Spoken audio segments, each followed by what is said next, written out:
and said you broke your hand. Do you remember when it happened? Yeah, first punch, the first right hand I hit him on top of the head, broke my hand. See swollen right here, so.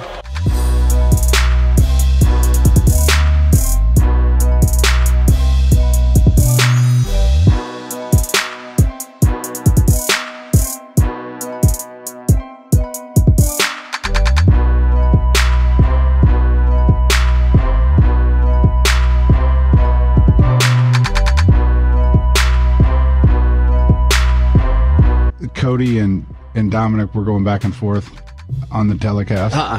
Oh, it's beautiful. They went back and forth, back and forth, back and forth. But the greatest line was Dominic told him, "Listen, man, I've bought a house beating up your teammates."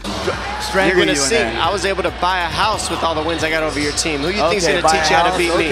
Come on, man. That's hilarious. Yeah.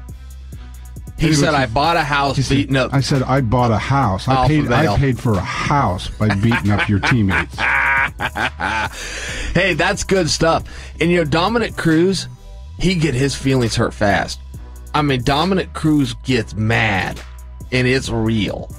And, I mean, you poke him the wrong way. I don't know if he was teased in school growing up or what, but there's no such thing as enough for him. There's not enough coverage, enough attention, enough praise, enough championships. That's a hard fight for Cody. And frankly, I don't know how good Cody is. I mean, I know he's damn good, but I see him go out there, he puts people to sleep.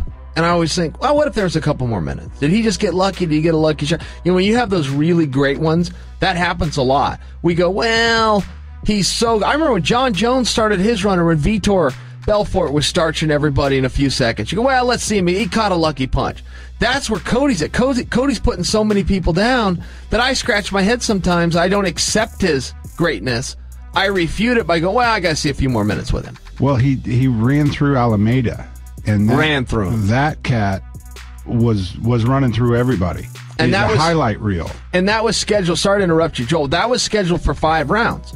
And that was his first main event. And I really wanted to see Cody in a 4th and 5th round. But those hands are so fast. He hits so hard. And he's got bad intentions. I mean, Cody comes out to hurt you.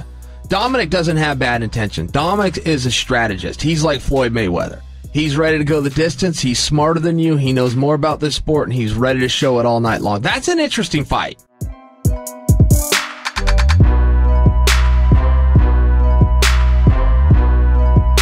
It's good to be on top. It's good to be two-weight world champion. It's been an amazing year, a learning year for me. Like you said, a roller coaster of a year. Many ups, many downs. They can say what they want. They can try and get phony belts and hand them out to people that I've already destroyed.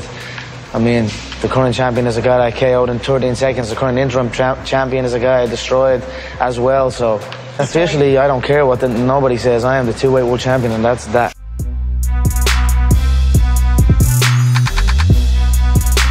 If Conor want to fight me, he'll say it. They obviously haven't said it. If Nick Diaz want to fight me, he can say it. If Cowboy Cerrone want to fight me, he can say it. Nobody's talking about fighting me besides the one I already beat. That's so funny to me. Like everybody, anybody, anywhere, anytime. But it's time and ain't nobody around. I don't see no Conor with a pen in his hand signing the bout agreement. I don't see no Nick Diaz or Nate Diaz want to fight in 209, which would be an easy marketing tool, being that they've made 209 a number that people remember. You know, or George St. Pierre or guys like that.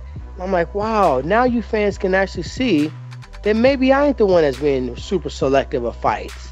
Maybe people are taking fights that they feel comfortable with, that they think they can win, but they matched up against someone that don't quite look as nice on the other side of the octagon, and they running away from it. So I'm just putting it out there.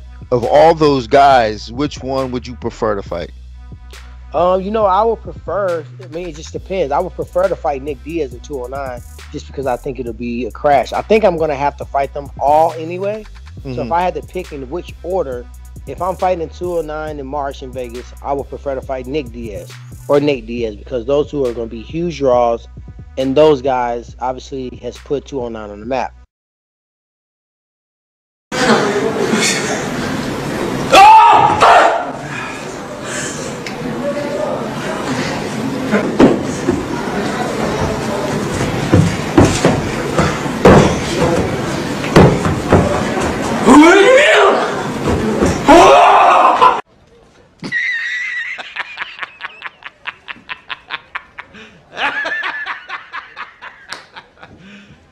serious?